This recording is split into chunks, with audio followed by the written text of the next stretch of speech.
Chapter 8. Walking with Darkness. Rupture, Loss, and Sacred Weight.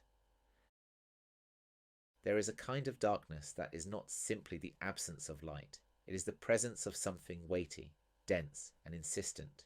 It does not wait for night, nor does it leave when the morning comes. It can arrive in the middle of a crowded street, in the pause between two sentences, or in the stillness of your own room.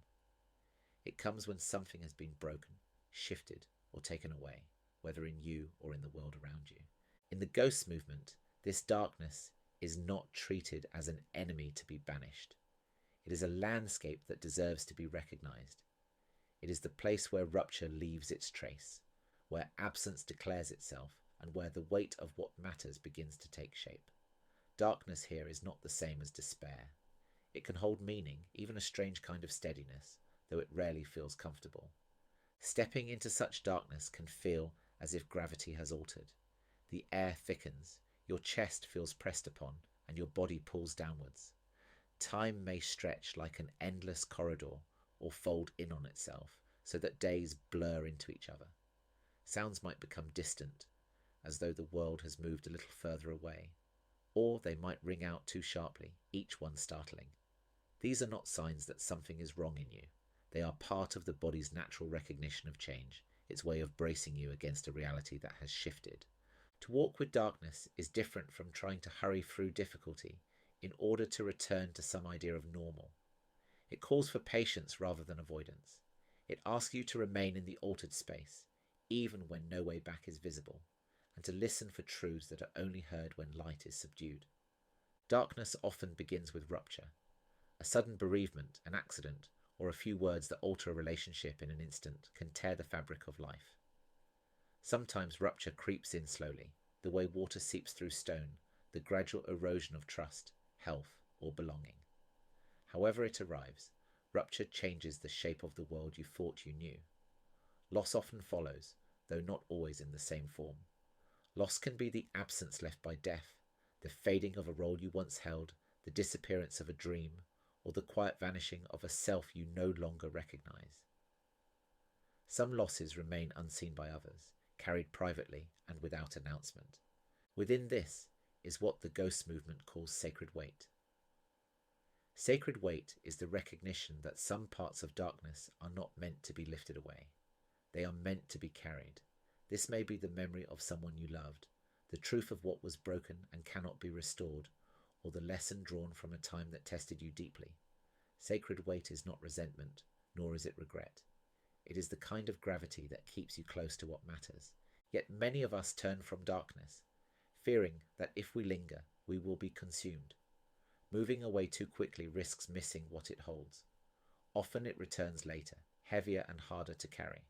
Walking with darkness is the other path. Close enough to feel its shape, far enough to breathe, steady enough to notice what is inside it. Our cultures often cast darkness as weakness, flaw, or problem. Yet seeds germinate in darkness. Wounds knit in the absence of light. Life begins in unseen places. Darkness is not a pause in the rhythm of living, but part of that rhythm, one that asks for slowness, honesty, and humility. It is not about erasing pain, but about walking with it, acknowledging rupture and loss, and understanding the value of the weight they bring. Darkness is not an abstract image. It has a physical, sensory, and emotional form. The body often feels it before the mind can name it. It can be heaviness in the chest, a hollow in the stomach, a tightening in the throat, or the kind of tiredness that slows every step. For some it comes as restlessness, the inability to be still. These are not failings. They are the body's way of conserving energy, guarding the heart, and adapting to what has happened. Breath also changes. It may become shallow, taking up less space, or deep but infrequent, as if gathering strength. Sometimes it catches in your throat when a reminder surfaces, before you have had the chance to prepare. This is the shadow of loss, arriving ahead of thought. The senses shift too. The world may seem muted, colours drained, sounds dull, tastes flat. At other times, certain sensations sharpen, the faint smell of rain, the first few notes of a familiar song, as though the body is searching for meaning or safety. These changes are quiet markers that you are moving across different ground. Emotion in darkness is rarely singular. The ache of absence can carry love. Anger can sit beside longing. Emptiness can hold relief. To allow these layered feelings to coexist without forcing them into a single story is part of walking with darkness. It seeps into daily life in ways both obvious and subtle. Everyday tasks may take longer. Familiar rooms can feel strange. Conversations might pass by at a distance, as though you are both present and elsewhere. Yet light can still break through. A kind word, a certain angle of morning sunlight, a song heard from the next room. These moments do not end the darkness, but they make it easier to bear. Living with darkness is not about loving what caused it. It is about letting it have a place without pretending it has gone. Sometimes it helps to create quiet boundaries, such as setting aside time to meet what you carry through walking, writing, or simply sitting. Containment makes it possible to live outside it as well, without denial. Marking losses, even unseen ones, can shift them from secret weight into sacred weight. Lighting a candle, placing a stone, or speaking a name aloud are small acts that give form to absence. Darkness slows the pace. It resists being rushed away, slowing your movement, paying attention to where you are, and feeling the breath in your body can help you meet it on your terms. A single thread of connection, a weekly call, a meal shared, a short message can stop it from becoming isolating. Rituals can steady you. The same cup of tea each morning, the touch of a wall before leaving the house, a pause at the window before bed. Darkness responds to silence and to sound, each in its own time.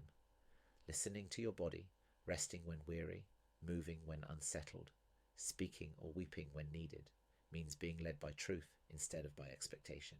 It will not look the same each time it arrives. Sometimes it will press close and heavy. Sometimes it will drift at the edges of your awareness. It may appear without warning or stay through a whole season. Walking with it is not about finishing with it, but accepting its ebb and flow. This removes the strain of needing to resolve it, and instead allows it to belong without overtaking everything. The sacred weight of rupture and loss can slow you when you would otherwise rush past what matters. It can prompt honesty when time feels limited. It can reveal a kind of beauty only visible at a slower pace. Darkness changes life not just by what it removes, but by what it allows you to see. To allow darkness to walk beside you is to acknowledge that you are more than what caused it. It is to discover that light and darkness can inhabit the same life, not as enemies, but as partners that give shape to each other.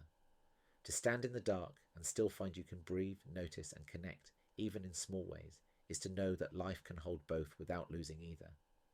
From here, we turn to light, not the shallow kind that pretends darkness never happened, but a light that can remain steady in its company. In the next chapter, we will explore joy that does not demand forgetting, brightness that holds depth, and how living fully comes from allowing both light and darkness to be present together.